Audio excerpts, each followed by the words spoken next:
Hi, welcome to the War Off-Road channel. My name is Eric. I wanted to give you a little walk around of my 98 Safari van. This was originally an all-wheel drive. It's now a four-wheel drive. I've been using it for overlanding and light off-roading. And I've got this van set up right now to show you guys how I would camp in this van. First of all, I've got this 8-foot awning. It's 8 by 8 foot. It's a Sunseeker by Rhino Rack. Nice, easy to use awning. I've had it about 3 years. If I'm going to the lake or something, it's great to put out my chairs and sit right at the lakefront. And I don't get burned, have a little barbecue. Josh, let's cut away and show them how we mounted that to the factory rack. All right, so here's how I attach the awning. It's attached to the factory luggage rack here. You can see it's a little wobbly. At some point I'm gonna put some reinforcement that goes to the other side. But I bolted it here, and these are adjustable, they slide. And I think I made these. These are just out of an angle iron, and this bracket here is the one that the awning came with. So think of this as an adapter, and then the awning bolted right to that. I'm gonna open the doors and give you guys a little tour of some of the stuff I've done to the inside. Nothing elaborate. This is the factory carpet. The factory 2 bench seats are gone. I've added curtains. There's full perimeter curtains. We can separate the driver's cabin. We can completely isolate this. And we'll get into that a little more detail in a second. But I want to show you what I did with this front passenger seat. So I've converted this passenger seat to a swivel so that I can spin it around for like conversational seating. I can put up a table if the rear bench is in there, and we can play cards or have a little picnic inside the van. There is a little lever here. It's a black lever.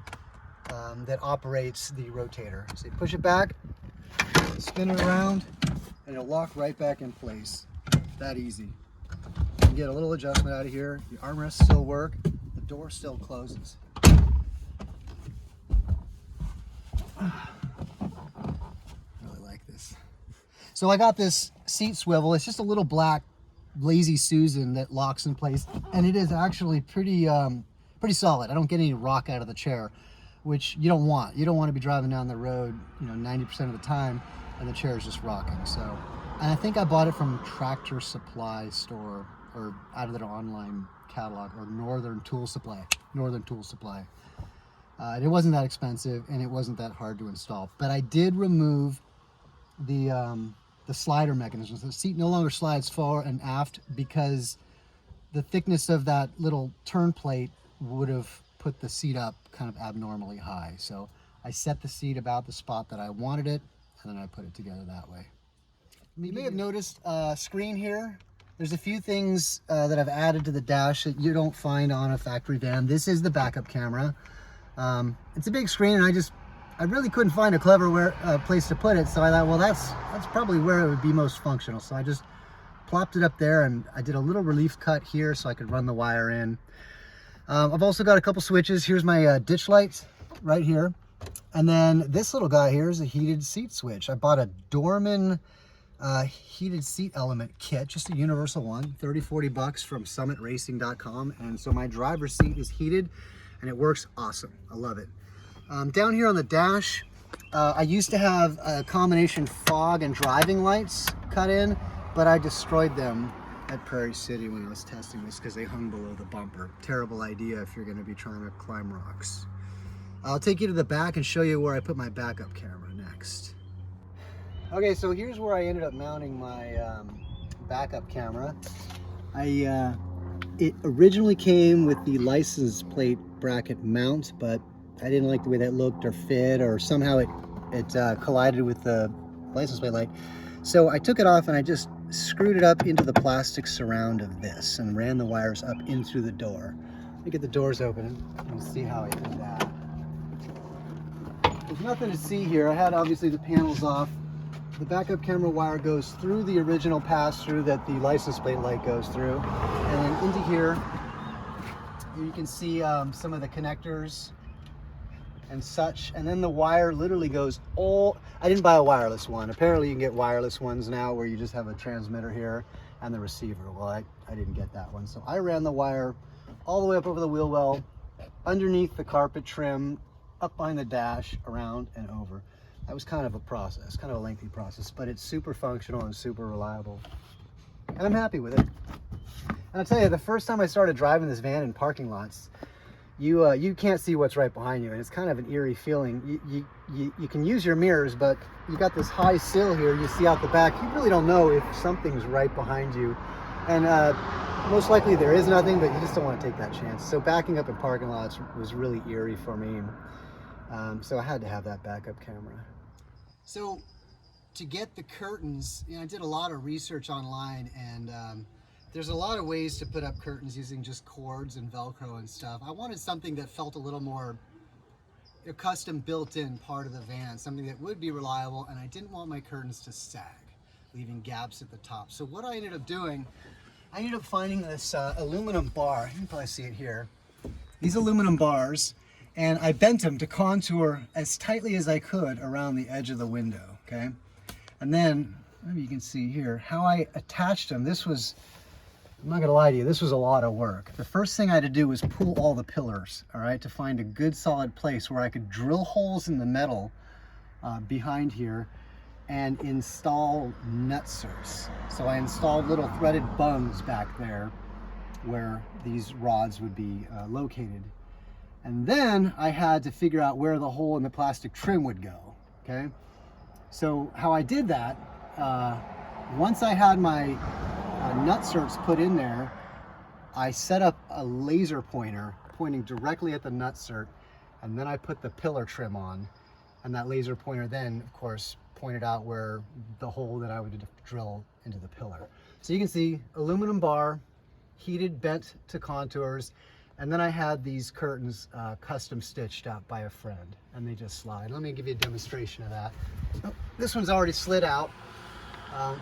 Just simple ties here. There's been really reliable curtains. They held up well. They faded a little bit, but they're really easy to use. They do Velcro together. And if you use them more often, they won't end up bunched up like this. This one Velcros up here. And then actually I've got a divider here that I can put in too. Up here I've got just a round rod that I bent, again, to contour around the roof. I wanted a tight hugging curtain, and of course privacy. You got big gaps and stuff. You know, people aren't going to be looking in probably, but you never know.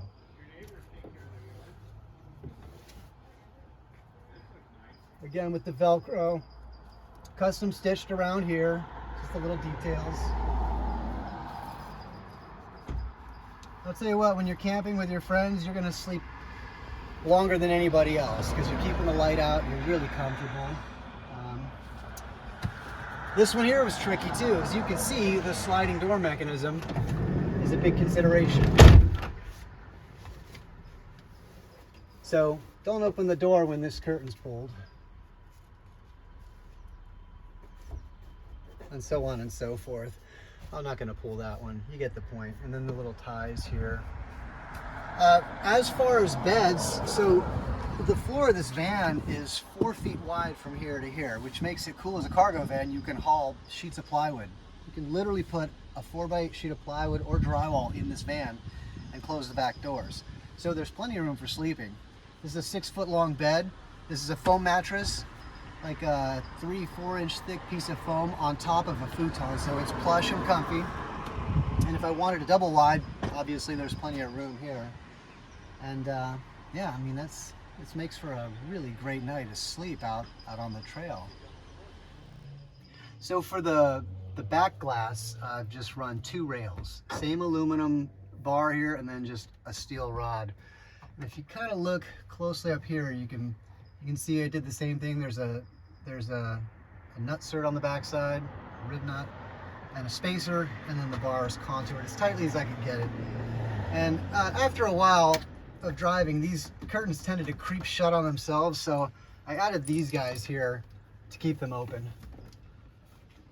And that side would just pull the same way, nice and taut. My center mount point here to keep the curtains from bowing is just bolted to this plastic trim, and unfortunately that's cracked. I probably should put a big washer or come with a better solution, but that's just how it is for the time being. Normally my van is set up just as a passenger van. This is originally a see, 1, 2, 3, 4, 5, 6, 7, an 8-passenger van, or 7, I don't know, but it had 2 rows of seats. So I'd drive around like this the bulk of the time. If I'm just gonna do a little trip to the lake or something, I can throw in my cooler and stuff in back and put the car seat here, bring friends or whatever. And I like the spaciousness, and everybody who rides as a passenger really appreciates the legroom. So it's kind of cool. All right, well, I hope you enjoyed this walk around of the features of my van. If you have any questions, just feel free to put them in the comments below. We're always watching and answering. And as always, thank you for watching.